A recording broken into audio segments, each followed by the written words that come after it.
Hey everyone, I'm Dustin. I have nearly 20 years experience in the bike and e-bike industry, and today we're going to answer the question, what makes an e-bike an electric bike for women?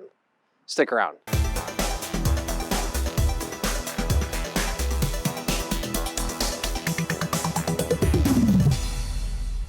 All right, so today we're going to answer the question, what makes an e-bike for women? Why would it be for women? What makes an electric bike designed for a woman? Before we get into that though, hit subscribe, stay in touch with us here at 630. Be the first to know about all the new content we're doing, giveaways we do, and of course, new product releases. All right, if you are in the market for an electric bike and you are searching around, and let's say you're a man and you see a bike that says it's for a woman, or let's say you're a woman and you're looking for a bike for a woman, something that's just, is designed specifically for a woman, what actually makes it for a woman? And why would it be for a woman and not a man? Great question. So, the reality now, we are living in a society where we're moving in the direction of things being non-gender specific more and more. But I think in particular with bikes, dating back to even the invention of bikes and how there became a gender split between men's and women's bikes, I don't think there's really much reason for it. Mostly marketing, to be quite honest with you. However, there are a few things in that, men are on average taller than women, and there's certain, physical traits that a man have on average that are different from women. But in terms of how does that translate and why is this bike, the Every Journey 500 watt, which by the way is linked in the description if you're interested in these two bikes, why is this for a woman, or why do we say is it for a woman? And I can get into that. Now, in terms of the actual design, part of it is the sizing, right? So our women's versions are sized to fit a smaller range of heights. More, in the ideal range would be more in the 5 foot to 5'10" range. Whereas the men's bike, they have a little bit higher of a seat tube, which is basically it, and a little bit bigger of a frame, sized more for the range of 5'4" to say 6'3" in that range. So that's really the number one factor, I would say, with most of the bikes you see out there. The difference between a men's and a women's is the sizing. Now, interesting, like if you fit into that range that I just talked about, any bike is on the table for you, right? But if you're a taller man looking at a woman's bike, 9 times out of 10 is going to be challenging, because most women's bikes or e-bikes are going to be, on average, designed for a lower set of heights. Now, like I said, it's not always true, but that's just kind of the generalization of it all. In terms of the seats, there is a lot of marketing out there about different seats for a woman. In some instances, maybe. I think the thing though is the reality is everybody's different. A woman, a man, everyone's rear ends are different. Everyone's backs are different. Everyone's knees are different. Everyone's elbows are different. So the reality of saying this is for all women, I don't necessarily agree with that. There is some principle to color. We could say that this teal bike is more preferred by women than men, generally speaking, so we could call that a woman's bike. Now, in this situation, all of our bikes are gender neutral. Men can ride the women's bikes, women can ride the men's bikes.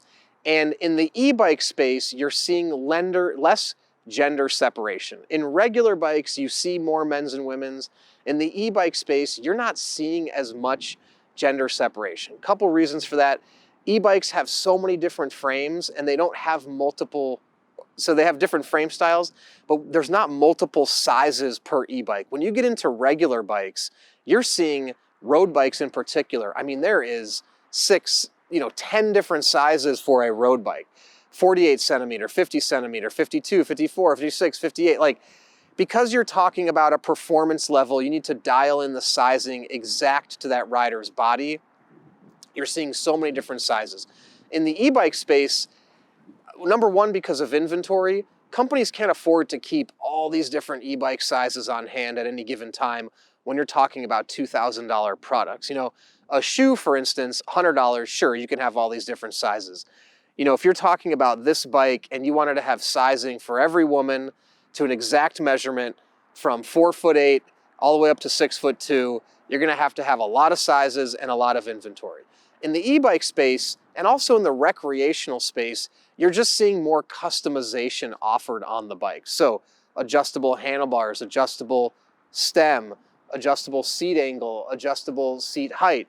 All of those elements can be totally adjustable, which allows you to dial it in to your specific body type, whether you are a man or a woman. So when you are looking in the e-bike space, I would say it's fair game for any bike for a woman or a man.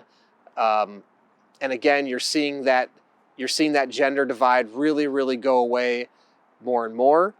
So to really answer the question I started with is what makes an e-bike for a woman? Honestly, the size would be number one. So this, for us in particular, our frame here, which has the swooping frame, is a little smaller than which has the top tube frame, which we've denoted as being the men's frame. But again, doesn't keep any gender from riding either one of those two bikes. But that's one element.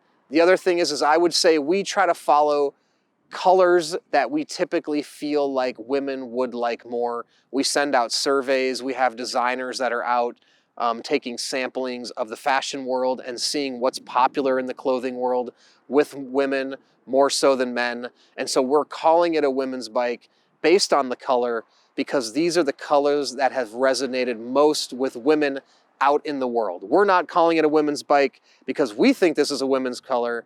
We're saying that because the testing and the sampling and the surveying we've done, that's what women are saying they like more. Now, all colors on the table for everyone. This is a very gender neutral color. The cream does well with both men and women. We have men riders too that love the teal bike as well. So again, it's for you to decide what color you like most. We don't want to necessarily put a label on it, but sometimes by calling it a women's bike, it helps to find the women that are looking for certain colors that you may not find in a typical men's color palette. So I hope that helps answer the question about women's electric bikes and what makes them that way. If you have any thoughts, questions, comments, please put them below or send us an email, theteam@sixthreezero.com. You can also call us 310-982-2877. And if you're in the market for an e-bike, please visit our website, sixthreezero.com, and take our proprietary body fit quiz. Answer a few questions about your body and your life, and we'll recommend the perfect e-bike for you. And we have a 30-day test ride your e-bike policy. If you don't love it in 30 days, send it back, no questions asked, no money out of your pocket. Lastly, be a part of our community before you purchase. You can talk to existing riders, ask them questions in our Facebook Peddlers group, and also on our app, you can see how others are riding. Then once you have your e-bike, make new friends in the group, track your rides on the app. It is so much fun. So thanks for sticking around, and don't forget, it's your journey, your experience. Enjoy the ride.